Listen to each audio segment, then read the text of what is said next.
The renewable energy provisions also have the capacity to assist large-scale biomass. The projects we've talked about earlier are important. They are scalable to farms and municipalities, but we also need to develop an infrastructure for providing large volumes of ethanol and biodiesel and other forms of biofuels.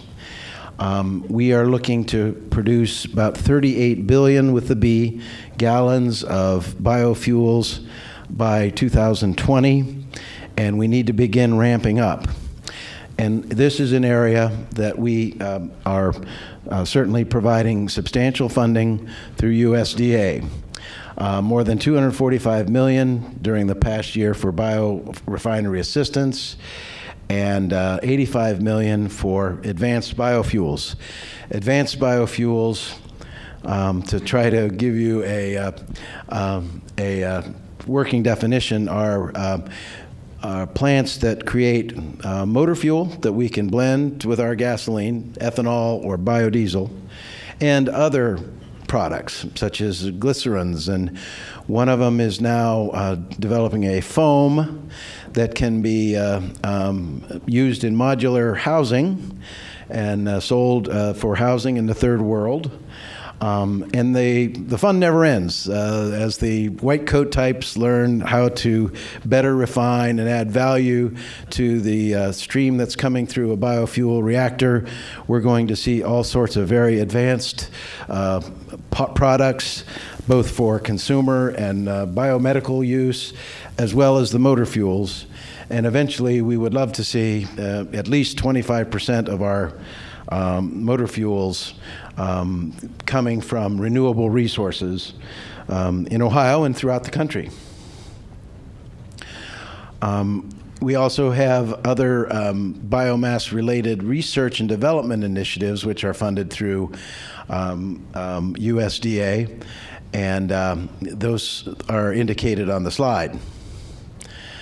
Wood biomass is generating a lot of talk and excitement, particularly in this area. You're kind of ground zero here, in Ohio at least, for the woody biomass industry, which remains still to be defined. And I think it's going to take you and your generation to define it and hopefully make it profitable.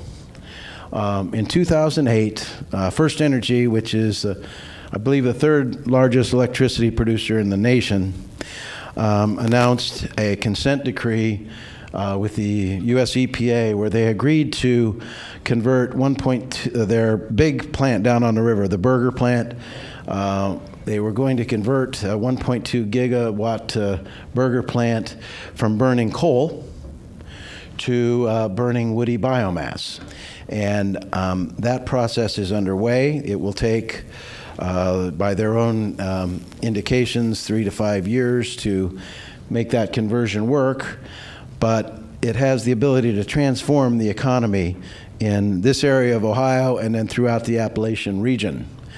Other utilities, including American Electric Power and Duke Energy, have also done requests for proposals to learn about using biomass in their energy portfolios as well.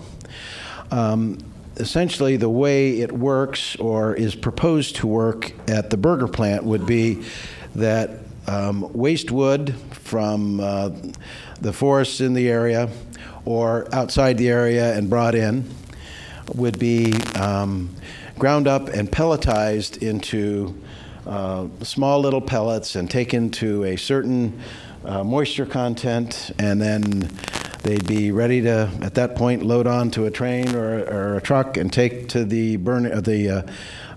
generating facility. They would replace coal that's going through those burners now, and the scientists have indicated that they have the capacity to generate just as much electricity, or essentially the same amount of electricity in the same plant hardware.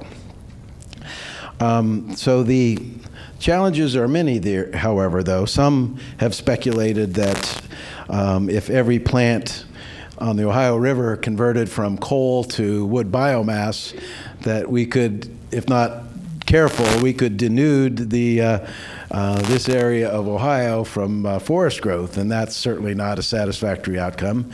So the U.S. Forest Service, the State Division of Forestry at DNR, and many others are working together to devise programs for sustainable harvest of wood products for the woody biomass industry. And we certainly need leadership from the academic community and from folks like you as we further refine that process. But very exciting and very local and topical for your studies today.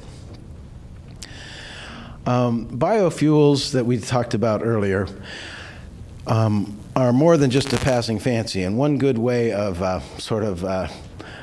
bringing that point home is that the U.S. Navy just test flew a fighter jet, and an F-16A called the Green Hornet, which flew on a 50% biomass and jet fuel mixture.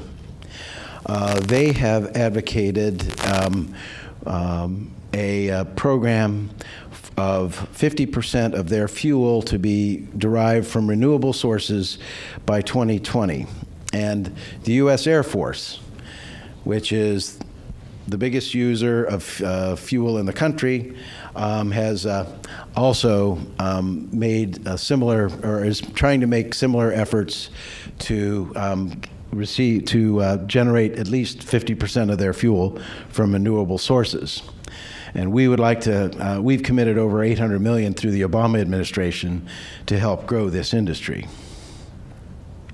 Here's our, to wrap up here, here's our funding summary from 2009.